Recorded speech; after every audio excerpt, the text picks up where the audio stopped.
주님의 성령 지금 이곳에 임하소서. 여러분들 정말 성령께서 이 자리에 함께 하심을 원하십니까? 마음을 활짝 여시게 되길 바랍니다. 성령께서 함께 하실 것입니다. 성령께 마음을 열게 되면 그분이 임재하시고 그분의 뜻에 대한 것들을 저희들이 마음속에 받아들이게 됩니다. 오늘 귀한 성령의 임재하심을 우리 모두가 함께 말씀을 받는 마음을 통해 경험하시게 되기를 간절히 축원합니다. 오늘 재림 여호와의 길을 예비하라. 지난주부터 우리 많은 그리스도인들이 12월 한 달 4주간을 대강절이라고 절기로 지킵니다. 물론 우리는 그것에 대한 어떤 절기적 의미는 없습니다만은 이 대강절, 대림절이라고 하는 말의 의미는 어드벤트라고 하는 뜻입니다.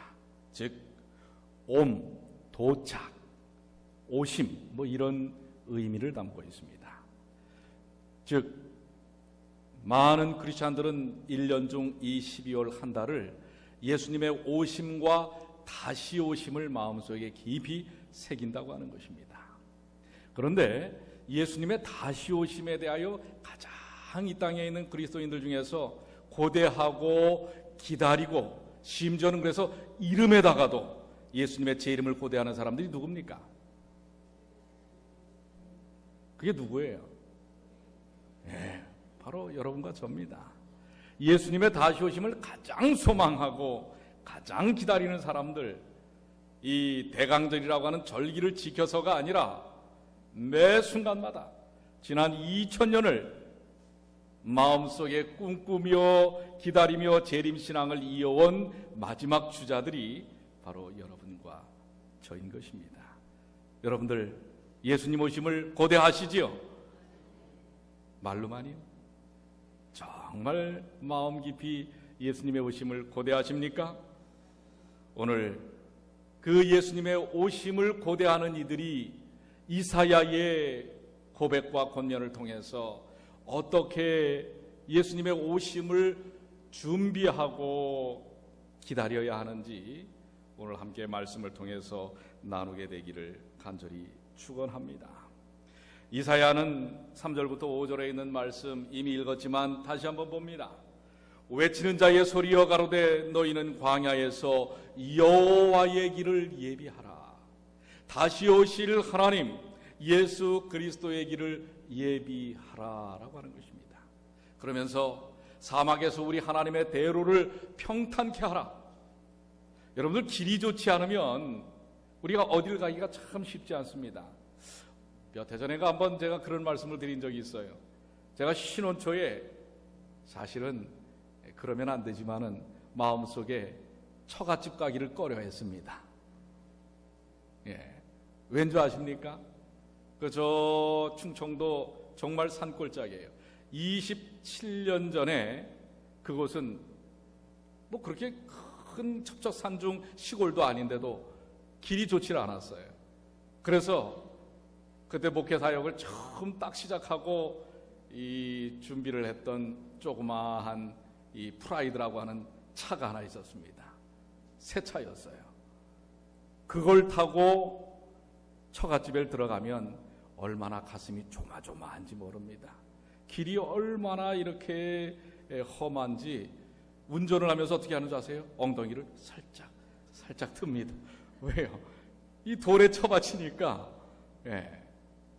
여러분들 근데 그 이후에 몇 년이 되지 않아서 거기에도 아주 아스팔트 길이 쫙.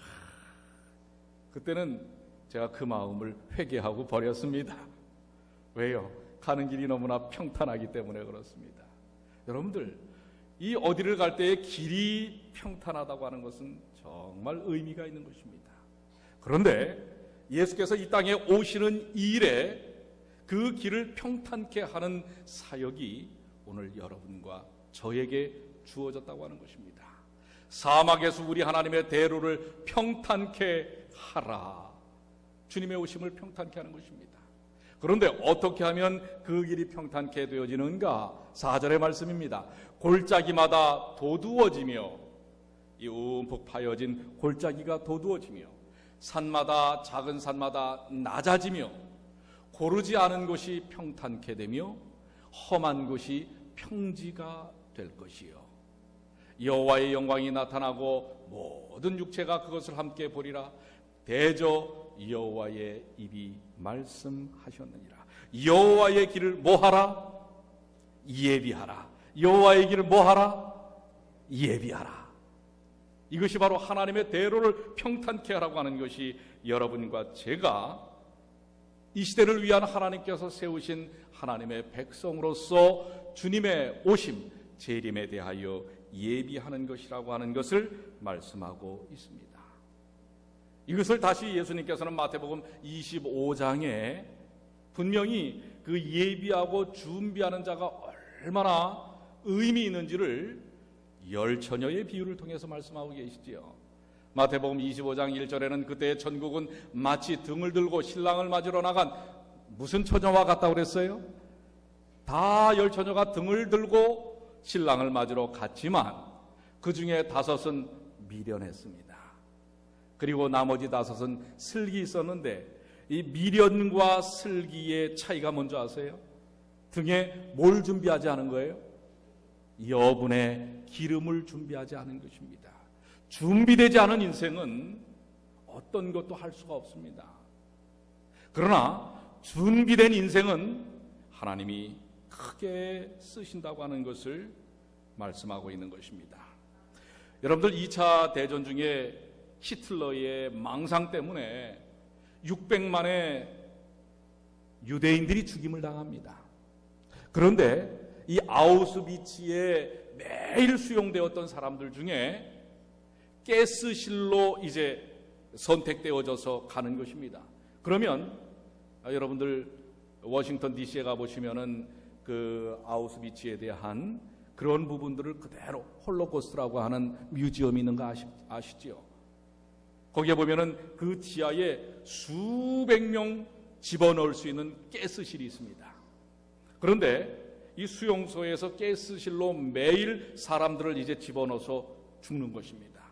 사람들은 말을 하지 않아도 불림을 받았을 때 그것이 어떤 것인지 아는 것입니다. 죽음이 다가오는 것입니다. 그런데 거기 젊은 한 의사가 있었습니다. 유대인이었습니다. 그런데 건물 한 구덩이에서 조그마한 유리 조각을 하나 발견하고 죽게 됩니다.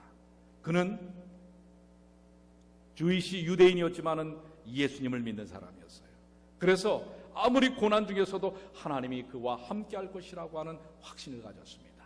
그리고 매일 매순간 하나님 앞에 자신을 정결케 드리기 위하여 그 유리 조각을 가지고 매일 면도를 깨끗하게 했습니다.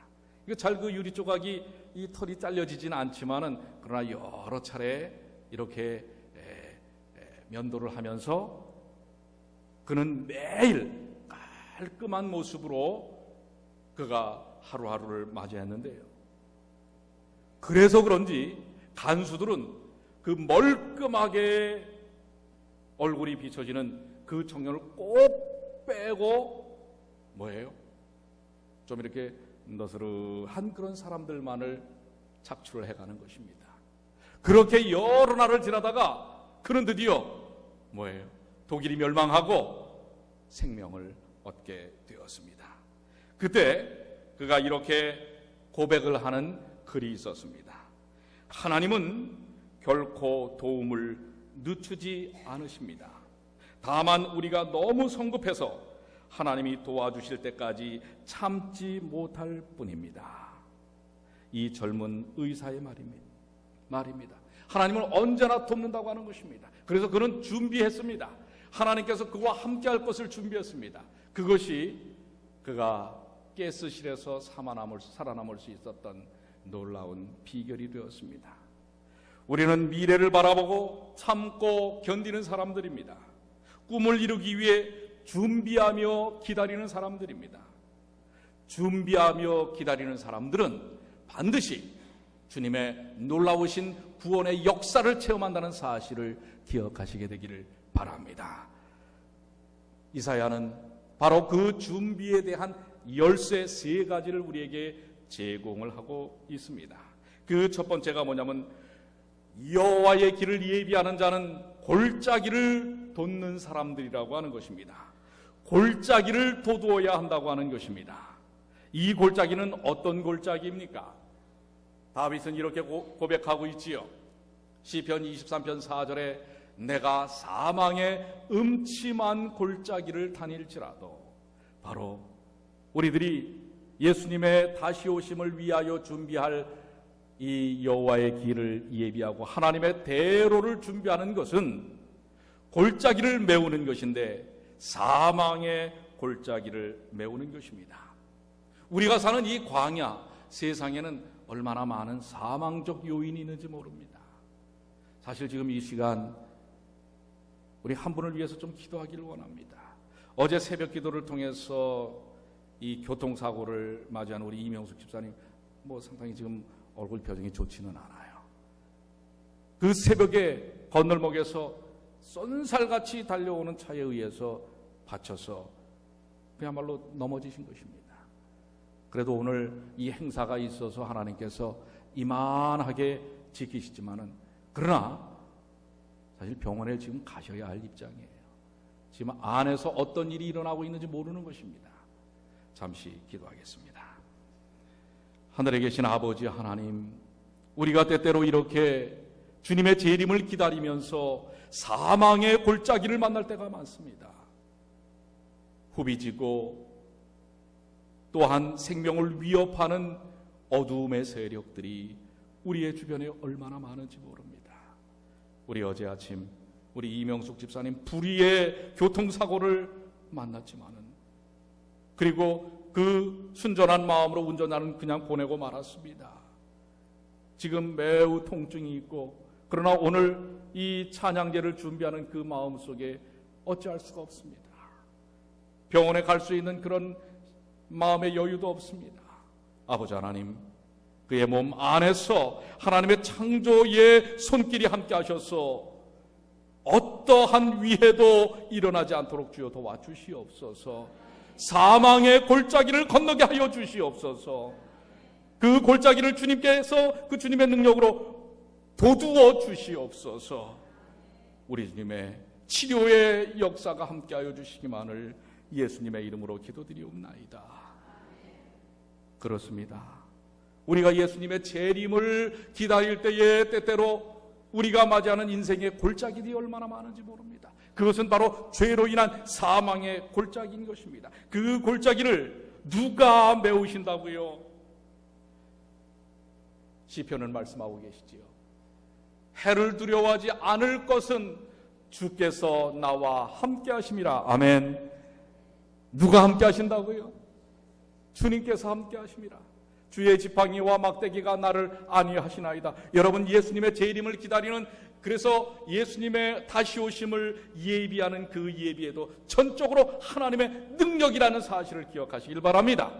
우리의 삶의 골짜기들을 메우시는 분은 바로 예수 그리스도이십니다.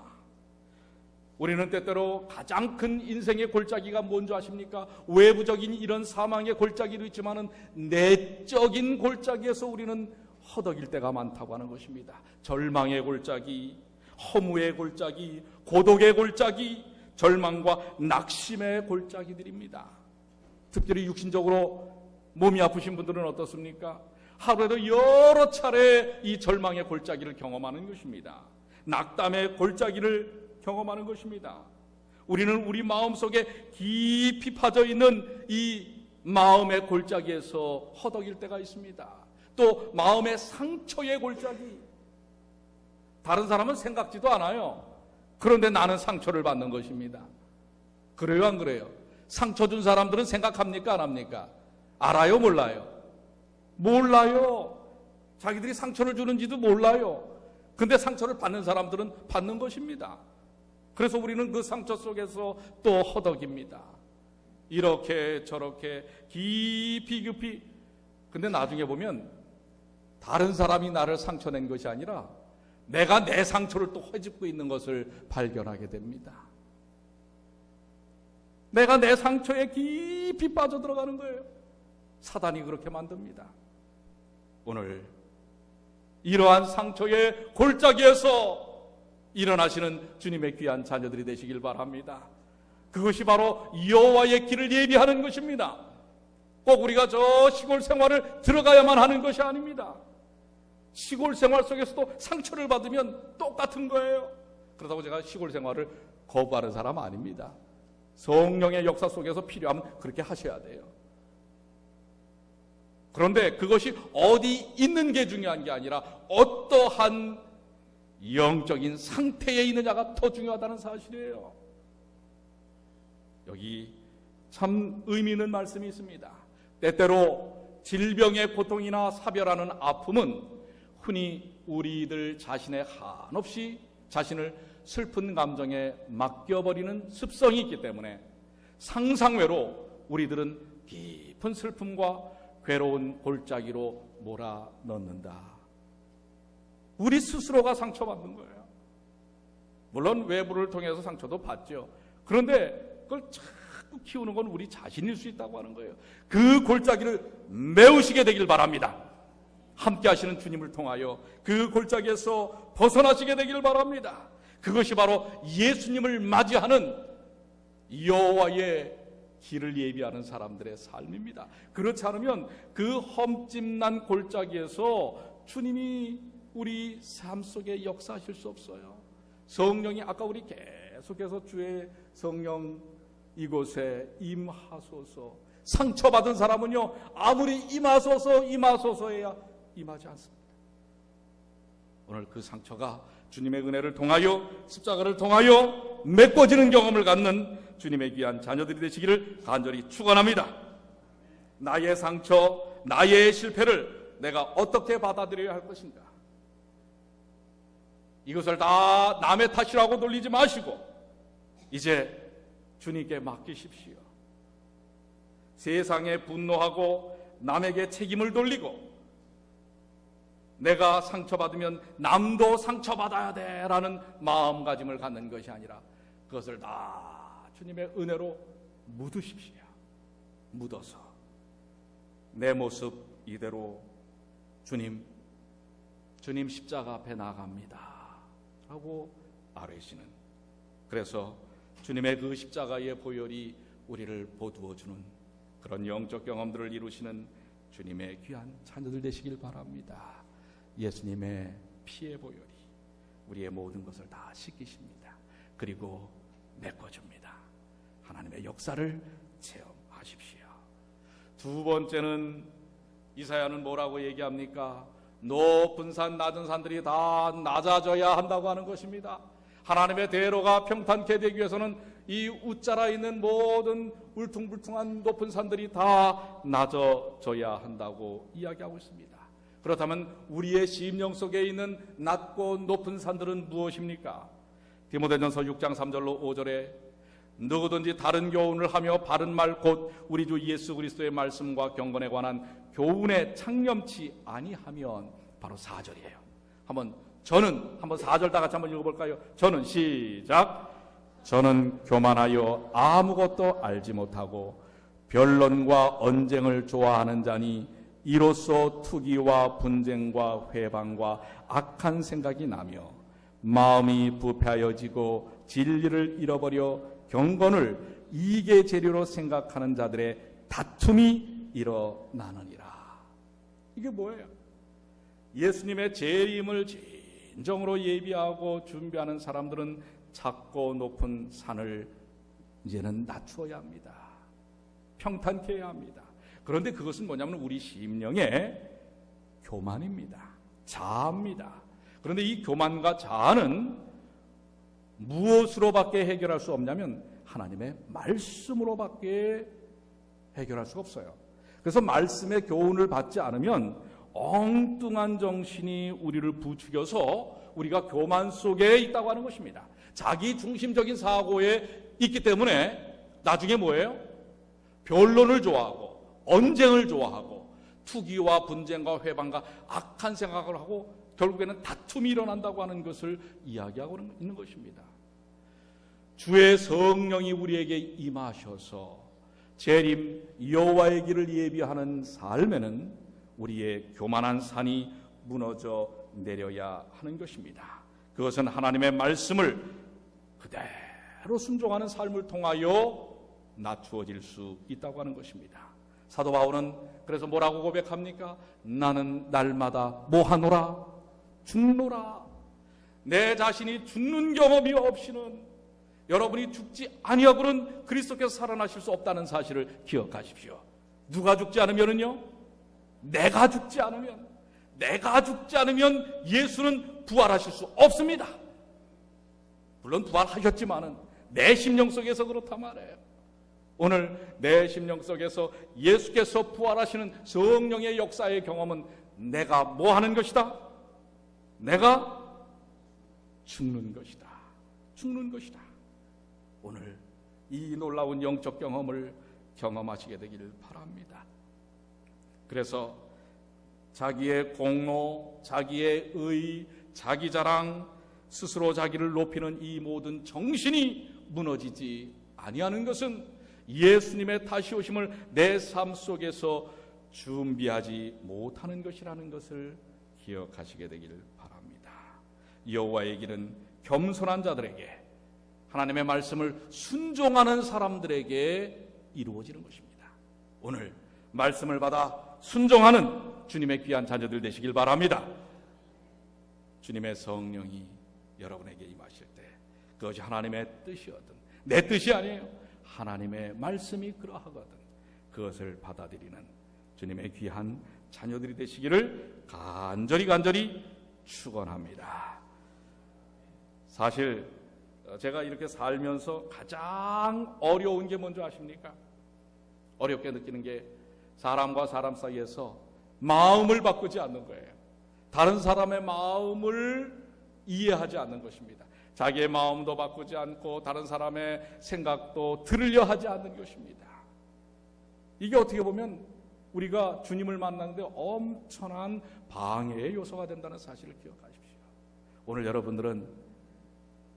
여러분이 옳다고 생각하십니까? 저는 제 자신이 옳다고 생각한 적이 별로 없어요. 그래서 항상 다른 사람의 이야기를 자꾸 들으려고 합니다. 오늘 여러분들, 이 땅에 의인은 없다고 주님은 말씀하셨어요. 그래서 우리는 마음을 열어놓고 들어야 합니다. 주님의 말씀을 듣고 또 주변의 사람들의 말씀도 듣는 일이 필요해요. 오늘 여러분들 혹시 나는 내 고집, 내 생각에 너무 사로잡혀 있지 않는가? 오늘 혹 그것 때문에 예수님을 만나는 영적 경험을 이루지 못하는 게 아닌가? 한번 마음을 열으시고 성령께서 그래,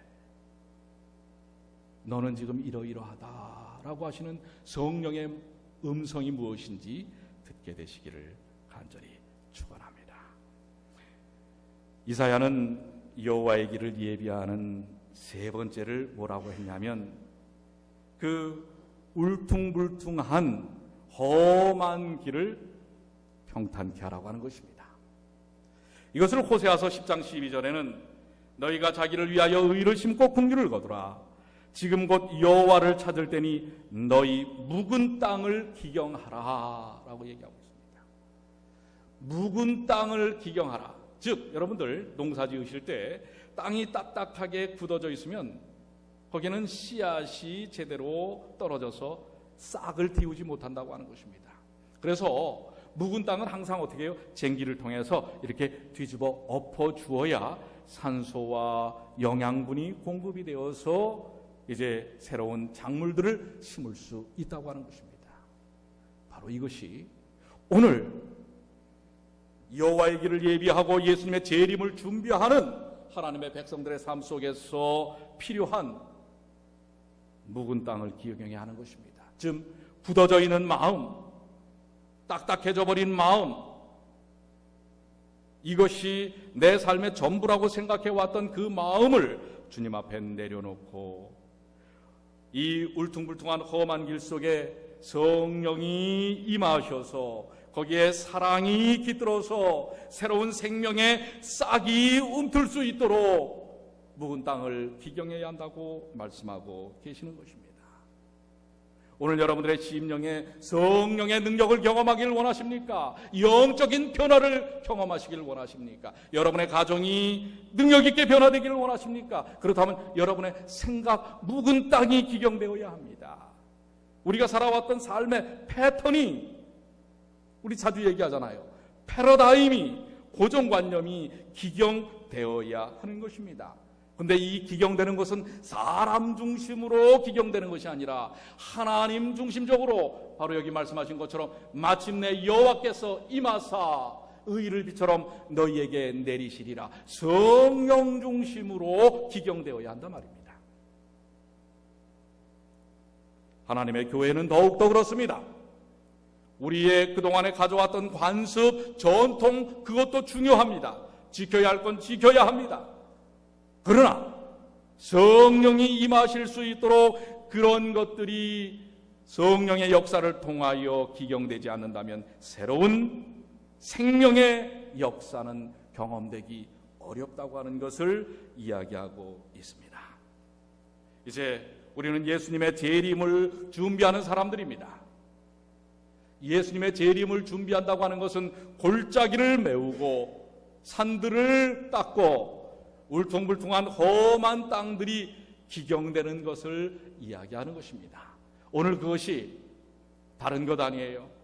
바로 오늘 이 시간 내 마음속에 성령의 임재하심을 통하여 이루어지고 시작되는 것입니다. 오늘 예수님께서는 그 일을 위하여 이 자리에 함께 하십니다. 저는 이제 말씀을 정리하면서 이 아프리카 밀림에서 사람들이 길을 내는 방법이 있어요.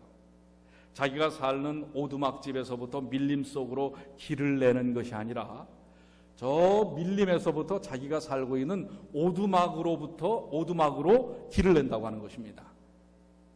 왜냐하면 집에서부터 길을 내는 것보다 밖에서부터 집으로 길을 낼 때 훨씬 길을 내는 속도가 빠르다는 것입니다.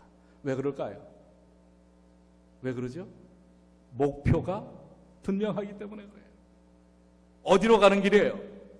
집으로 가는 길이에요. 아무리 그 밀림의 나뭇가지들이 얼기설기 빽빽히 들어있어도 힘들어도, 그러나 이 길을 헤치면 집이 있기 때문에 그래요.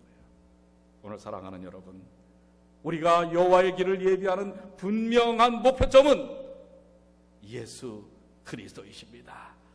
우리 신앙의 목표는 예수 그리스도이십니다. 오늘 우리가 이 저녁에 찬양제를 드리는 이유는 무엇입니까? 착각하지 마세요. 어느 교회가 더 노래 잘하고, 죄송합니다. 그냥 우리끼리니까 얘기하지만 찬양은 우리 중앙교회가 제일 잘해요. 그러니까 끝나고 나서 우리 교회가 제일 잘했어, 이런 소리 하지 마세요. 하나님께 드리는 찬양이지 우리 잘난 체 하려고 하는 찬양이에요? 이제 제발 그런 것에서부터 우리 좀 벗어나자 이거예요. 아멘 아닙니까? 어느 교회는 어떻고, 심지어는 말이에요, 이런 행사가 끝나면은 이런 얘기도 들려요. 아유, 그 교회는 화장실이 그래, 우리 교회 화장실이 더 좋아. 비교할 게 없어서 자기 화장실 좋다는 걸 자랑해요. 이게 수준이라면 이게 여호와의 길을 예비하는 사람들입니까? 이게 농담 같지만 여러분들, 우리가 그래 왔어요 지금까지. 자, 이 찬양제를 통해서 오직 영광을 받으실 분은 누구라고요? 여호와 하나님이십니다. 그래서 우리는 뭐예요? 호흡이 있는 자마다 여호와를 찬양하라. 여러분 코 한번 막아보세요. 우리가 호흡이 있기 때문에 여호와를 찬양하는 거예요. 우리가 살아있기 때문에 여호와를 찬양하는 것입니다. 그래서 죄송합니다, 협의된 내용은 아니에요. 그러나 좀 그렇게 우리가 할 때는 좀 그렇게 하고 싶어요. 그래서 찬양 무슨 발표예요? 발표는 찬양은 하나님께 드리는 거예요. 그래서 찬양 제사예요. 예배입니다. 오늘 우리 온통 우리 찬양제를 통하여 영광을 받으실 분은 우리 하나님이시게 되길 바랍니다. 예, 그러니까 여러분들 이미 우리끼리 다 알잖아요. 노래 제일 잘하는 건, 음식 제일 좋은 건, 수고 제일 많이 하는 건 다 알아요. 예? 그러니까 그냥 마음속으로 그냥 이렇게 하고 오직 하나님께만 영광을 돌리시는 주님의 귀한 자녀들이 되시길 간절히 축원합니다. 분명히 말씀은 그래서 우리에게 말합니다. 말하는 자의 소리여 가로되 외치라. 대답하되 내가 무엇이라 외치리이까. 가로되 모든 육체는 풀이요. 여러분과 저는 다 풀이에요. 그 모든 아름다움은 들의 꽃 같으니 풀은 마르고 꽃은 시드름. 여호와의 기운이 그 위에 불미라. 이 백성은 실로 풀이로다. 꽃은 마르고 풀은 마르고 꽃은 시드나 우리 하나님의 말씀은 영영이 서리라. 아멘. 하나님의 말씀과 하나님만이 온전히 쓰십니다. 우리는 그 하나님을 믿고 그 하나님을 기다리는 사람들입니다. 그리고 그 하나님을 증거하는 사람들입니다.